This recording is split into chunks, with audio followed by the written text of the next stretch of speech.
بسم اللہ الرحمن الرحیم۔ آج کا میرا موضوع ہے کہ جب رسول اللہ صلی اللہ علیہ وسلم معراج سے واپس آئے تو کفار و مشرکین نے ایک شور برپا کر دیا، مذاق اڑانے لگے۔ اس وقت حضور کی معراج کی کس نے تصدیق کی؟ اور جب کفار و مشرکین ابو جہل کی قیادت میں حضور علیہ الصلوۃ والسلام کے پاس بیت المقدس کی نشانیاں پوچھنے کے لیے آئے اور اپنے 3 قافلوں کے بارے میں پوچھا، تو کیا رسول اللہ صلی اللہ علیہ وسلم نے سب نشانیاں اور سب باتیں سچ بتائیں یا کیا؟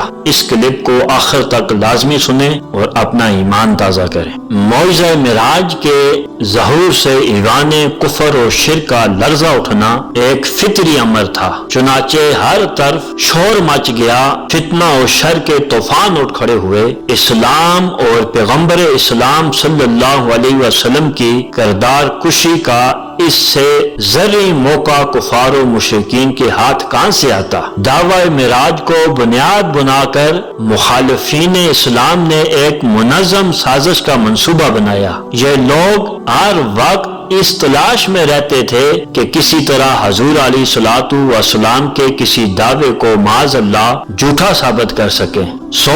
ابو جہل اور دیگر بدبختوں نے معراج کے واقعے کو اپنے لیے بہت بڑی دلیل سمجھا اور وادی مکہ میں شور برپا کر دیا۔ ہر طرف اپنے نمائندے بھیجے۔ شہر مکہ کی گلی کوچوں میں ایک شور پیدا ہو گیا کہ حضور نے یہ کیا دعویٰ کر دیا۔ ابو جہل بھاگا صدیق اکبر کے پاس گیا کہ آج میں پوچھتا ہوں کہ تو اس نبی کے دعوے کی صداقت پر ایمان لاتا ہے؟ اب بتا تو کیا کہتا ہے کہ آج تیرے دوست نے ایک ایسا دعویٰ کیا ہے کہ تو کبھی اسے تسلیم کرنے پر تیار نہیں ہوگا۔ جب صدیق اکبر نے ابو جہل کی زبانی دعویٰ معراج سنا تو مسکرا کر ارشاد فرمایا کہ میں تو معاذ حضور کی زبان اقدس سے سن کر خالق کائنات کو مان چکا ہوں، یہ سب باتیں تو اس سے بہت ہی کم درجے کی ہیں۔ حضرت صدیق اکبر نے حضور علیہ الصلوۃ والسلام کی بارگاہ سے تصدیق کیے بغیر سفر معراج کی تصدیق کر دی۔ صبح آپ صدیق اکبر کے لقب سے ملقب ہوئے،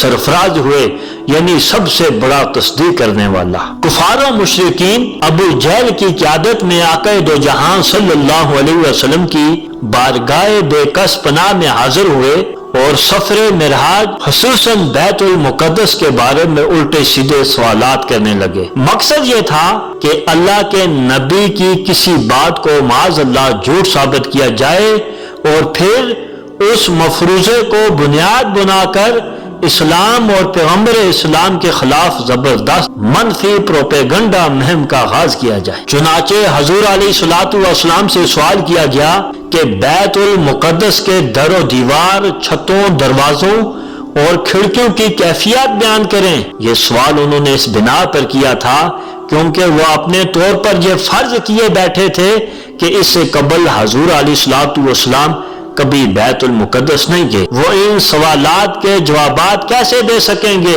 اب ظاہر ہے کہ جب کوئی شخص کسی عمارت کی سیر کرتا ہے تو وہ اس کی چھتوں، کھڑکیوں وغیرہ تو نہیں گن سکتا، لہذا حضور علیہ الصلوۃ والسلام لمحہ بھر کے لیے خاموش ہو گئے، تھوڑے سے پریشان ہو گئے۔ تو اس پر اللہ رب العزت نے بیت المقدس کا ہر عکس حضور علیہ الصلوۃ والسلام کی بارگاہ میں پیش فرما دیا۔ چنانچہ بیت المقدس کے بارے میں جو بات مشرکین مکہ پوچھتے جاتے، حضور علیہ الصلوۃ والسلام دیکھ کر بتاتے جاتے کہ در و دیوار بیت المقدس میں کیا کچھ نصب ہے۔ حضرت جابر بن عبداللہ رضی اللہ تعالیٰ عنہ سے مروی ہے، وہ فرماتے ہیں کہ میں نے حضور علیہ الصلوۃ والسلام سے سنا جب آپ علیہ الصلوۃ والسلام نے فرمایا کہ جب قریش نے میری معراج کی تکذیب کی اس وقت میں حجر اسود کے پاس تھا، بس اللہ تعالیٰ نے بیت المقدس میری نظروں میں عیاں کر دیا اور میں اسے دیکھ کر اس کی تمام نشانیاں قریش کو بتانے لگا۔ یہ صحیح مسلم میں اور مسند احمد بن حنبل میں یہ حدیث موجود ہے۔ مخبر صادق حضور رحمت عالم صلی اللہ علیہ وسلم بیت المقدس کے بارے میں کفار و مشرکین مکہ کے ہر سوال کا درست جواب دے رہے تھے۔ جب انہیں اپنی اس سازش میں ناکامی کی صورت دکھائی دینے لگی تو کہنے لگے کہ ہمارے بعض قافلے اس راہ پر گئے ہیں، کچھ ان کے بارے میں بھی بتائیں۔ حضور علیہ الصلوۃ والسلام نے جواب میں ارشاد فرمایا کہ میں نے تمہارا پہلا قافلہ روحہ کے مقام پر دیکھا تھا، اس قافلے کی قیادت فلاں قبیلے کا فلاں شخص کر رہا تھا۔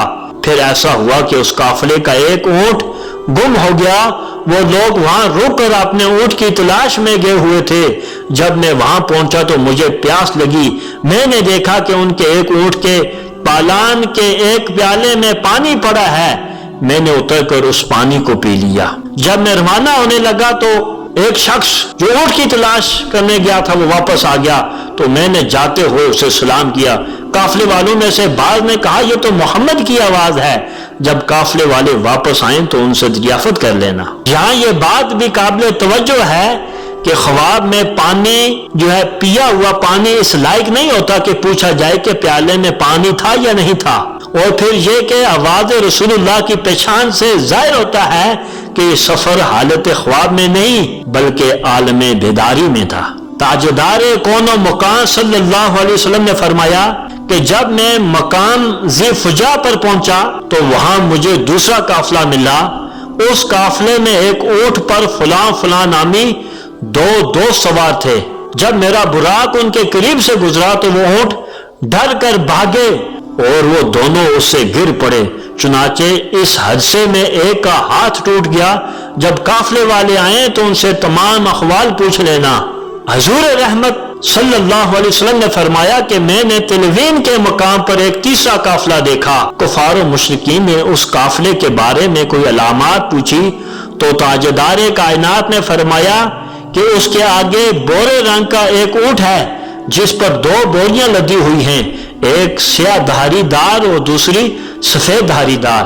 جب وہ قافلہ واپس آئے تو خود اپنی آنکھوں سے دیکھ لینا۔ کفار مکہ نے سوچا کہ تینوں دلیلیں تو صحیح ہیں، قوی ہیں، لہذا جاتے ہوئے کہنے لگے کہ اتنا اور بتا دیں کہ وہ قافلے اندازاً کب تک مکہ مکرمہ پہنچ جائیں گے۔ تو اس پر آقا دو جہاں صلی اللہ علیہ وسلم نے فرمایا کہ پہلا قافلہ کل سورج طلوع ہونے سے پہلے مکہ پہنچ جائے گا، اور دوسرا قافلہ اس وقت مکہ پہنچے گا جب سورج عین نصف النہار پر ہوگا، جبکہ تیسرے قافلے کی آمد کا وقت سورج غروب ہونے سے ذرا پہلے ہے۔ قافلوں کی آمد کے وقت کا سن کر کافروں کا ایک گروہ مکہ معظمہ کی سب سے اونچی پہاڑی پر جا کر بیٹھ گیا اور سورج کے طلوع ہونے کا انتظار کرنے لگا۔ دوسری طرف مسلمان بھی اپنے آقا دو جہاں صلی اللہ علیہ وسلم کے ارشادات کو حرف بحرف سچ ثابت ہوتا دیکھنے کے لیے گرد کارواں کی تلاش میں تھے، اشاق قافلے کی طرف، جبکہ کفار افق پر سورج کی تلاش میں۔ جب سورج طلوع ہونے کا وقت قریب آیا تو ایک کافر بآواز بلند بولا، خدا کی قسم سورج طلوع ہو گیا۔ ابھی یہ جملہ مکمل نہ ہو پایا تھا کہ صحابہ کرام پکار اٹھے، وہ دیکھیں قافلہ بھی پہنچ گیا ہے۔ یہ دیکھ کر کفار کہنے لگے کہ ہم کچھ نہیں مانتے، یہ تو جادو ہے۔ ایسا ہی معاملہ دوسرے قافلے کے ساتھ بھی ہوا جو حضور کے ارشاد کے مطابق نصف النہار پر پہنچا۔ تیسرے قافلے کو راستے میں کوئی حاجت پیش آ گئی، لہذا اسے تاخیر ہو گئی۔ سورج غروب ہونے کے قریب تھا لیکن قافلے کی آمد کے کوئی آثار نظر نہیں آ رہے تھے، تو اس پر کفار و مشرکین چہم گوئیاں کرنے لگے۔ غیرت حق جوش میں آئی، سورج کو حکم ہوا کہ یہیں رک جا، جب تک وہ قافلہ نہ پہنچے تجھے غروب ہونے کی اجازت نہیں۔ چنانچہ سورج افق کے کناروں پر رکا رہا، وقت گزرتا رہا، حتیٰ کہ قافلہ نمودار ہو گیا۔ تو اس پر کفار سے جب کوئی بن نہ پڑا تو کہنے لگے ہم نہیں مانتے، یہ تو کھلا جادو ہے۔ سفر معراج کی قدم قدم پر اغیار کے حوالے سے تصدیق بھی ہو رہی تھی اور توثیق بھی، لیکن جن دلوں پر کفر کے تالے پڑے تھے انہیں سورج کی روشنی کیا نظر آتی؟ وہ معجزات حضور صلی اللہ علیہ وسلم پر جادو کا لیبل لگا کر اپنے کفر کو تسکین دے لیتے۔ آج صدیاں گزر جانے کے بعد جب سائنسی ارتقاء اپنی معراج کو چھو رہا ہے، کائنات کی بے کراں وسعتیں حضور کے نقوش کہف پاک کی تصدیق کر رہی ہیں۔ کتب حدیث اور کتب تفسیر میں ایک یہودی عالم کا واقعہ بھی درج ہے۔ خاص طور پر امام ابن کثیر نے اپنی تفسیر اور امام ابو نعیم اصفہانی نے دلال النبوہ میں بیان کیا کہ محمد بن کعب الکربی روایت کرتے ہیں کہ حضور نے اپنے صحابی دخیہ کلبی کو کیسر روم کی طرف اسلام کا پیغام دے کر بھیجا۔ آپ نے اس عیسائی بادشاہ کو دعوت اسلام پہنچائی اور آقا دو جہاں صلی اللہ علیہ وسلم کے فضائل اور مناقب بیان کیے تو اس نے کہا کہ میں عرب کے کچھ تاجروں سے چند سوالات کرنا چاہتا ہوں۔ ان سے حضور کے حالات بیان کرنے کو کہا گیا۔ ابو سفیان کا بیان ہے کہ میں نے یہی چوکی کا زور لگایا کہ کسی طرح بادشاہ کی نظروں میں حضور کا درجہ گرایا جائے اور وہ حضور کو ماننے سے انکار کر دے، لیکن محتاط بھی رہا کہ کسی جھوٹ پر پکڑا نہ جاؤں۔ ابو سفیان نے کہا کہ اے کیسر روم، میں تمہیں اس نبی کی ایک ایسی بات بتاتا ہوں جسے سن کر تجھے معاذ اللہ اس کے جھوٹے ہونے کا یقین آ جائے گا۔ یہ کہہ کر واقعہ معراج بیان کیا۔